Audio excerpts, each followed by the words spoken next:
ఈరోజు మన టాపిక్ కుల మతాల సంఖ్యల నుంచి మానవత్వం వైపు, కుల మతాల భేదాభిప్రాయాల నుంచి సమానత్వం వైపు.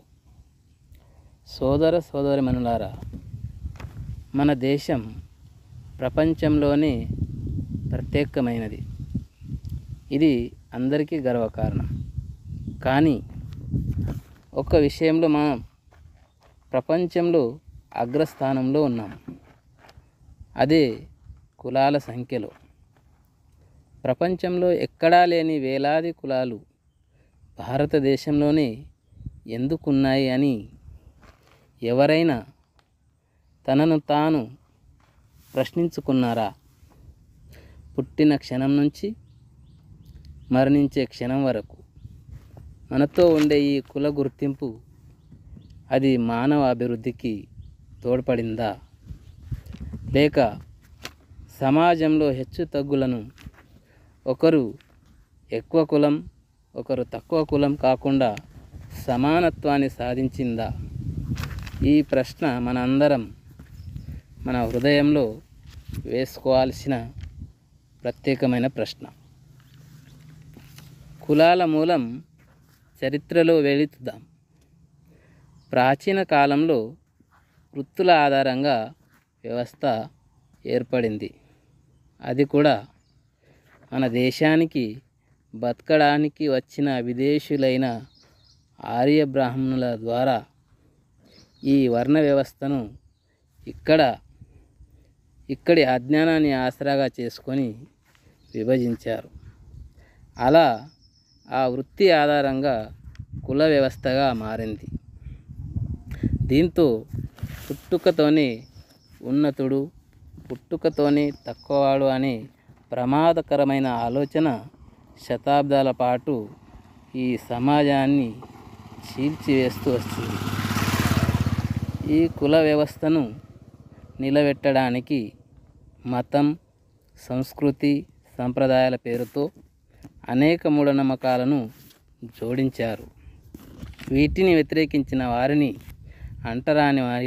అంటరాని వారిగా చేశారు. మౌనంగా ఉండమని, ప్రశ్నించవద్దని బలవంతం చేశారు.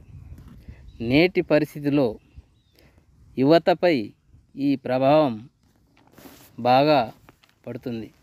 కులం పేరుతో విద్యా ఉద్యోగాలలో అన్యాయం జరుగుతుంది. మతం పేరుతో హింస, విద్వేషం, సంస్కృతి పేరుతో మహిళల స్వేచ్ఛను అడ్డుకోవడం, సంప్రదాయం పేరుతో అజ్ఞానం అడ్డంకులు, ఇలా మన యువత ప్రజాస్వామిక హక్కుల కోసం కాకుండా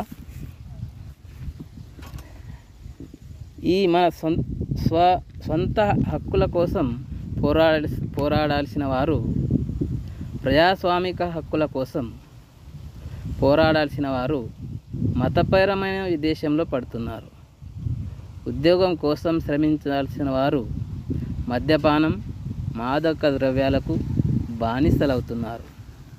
ఈ కులమతాల మత్తులో యువత భవిష్యత్తును నాశనం చేస్తుంది. అందుకే ఈ సమాజానికి నాస్తికత అవసరం. ఈ నాస్తికత ఎందుకు అవసరం అంటే, నాస్తికత అంటే దేవుని తిట్టడం కానే కాదు. నాస్తికత అంటే ప్రశ్నించగల ధైర్యం. నాస్తికత అంటే సత్యాన్ని సాక్ష్యాలతో తెలుసుకోవడం. నాస్తికత అంటే మానవుణ్ణి మహిమగల వాడిగా కాకుండా మనిషిని మనిషిగానే చూడడం. కులం, మతం, లింగం, భాషా ప్రాంతంతో సంబంధం లేకుండా మనిషిని మనిషిగా గౌరవించడం, సమానంగా సమానత్వంతో మానవత్వంతో జీవించడం, ఇది నాస్తికత అంటే. కానీ ఈ నాస్తికతను చాలామంది వివిధ రకాలుగా వక్రీకరించారు. కానీ అసలైన నాస్తికత్వం గురించి అనేక విషయాలు ఇంకా తెలుసుకోవాల్సిన అవసరం ఉంది. కాబట్టి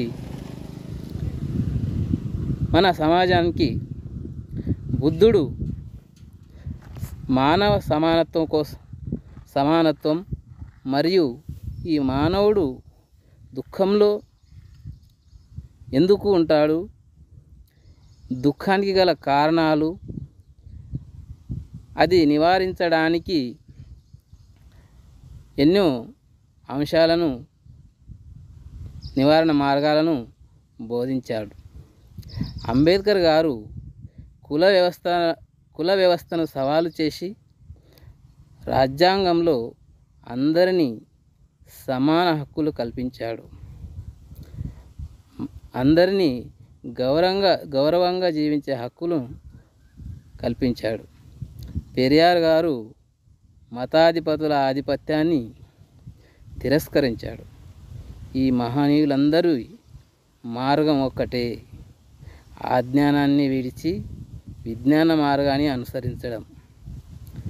యువతకు పిలుపు: మార్పు దిశగా అడుగులు వేయి. నీ గుర్తింపు నీ కులం కాదు, నీ సామర్థ్యం, నీ బలం, నీ ఆలోచన, నీ జ్ఞానం, నీ భవిష్యత్తు నీ చేతుల్లో ఉండాలి. అంతే తప్ప మత పెద్దల, కుల పెద్దల ఆదేశాలు నీ జీవితం ఉండకూడదు. ప్రశ్నించు. ప్రతి సంప్రదాయాన్ని, ప్రతి ఆచారాన్ని ఇది ఎందుకు అని ప్రశ్నించండి. శాస్త్రం, చరిత్ర, రాజ్యాంగం తెలుసుకోవాలి. సమానత్వం, మానవత్వం కోసం నిలబడాలి. సోదర సోదరిమణులారా, కులాలు మనల్ని విడదీస్తాయి, మతాలు మనల్ని మత్తెక్కిస్తాయి, కానీ మానవత్వం మాత్రమే మనల్ని ఒకటిగా ఉంచగలుగుతుంది. మన లక్ష్యం మతం కాదు, మానవత్వం. కులం కాదు, సమానత్వం. మనమందరి ఒకే నినాదం, ఒకే జీవితం, అదే సమానత్వం, మానవత్వం. జై భీమ్, జై ఇన్సాన్.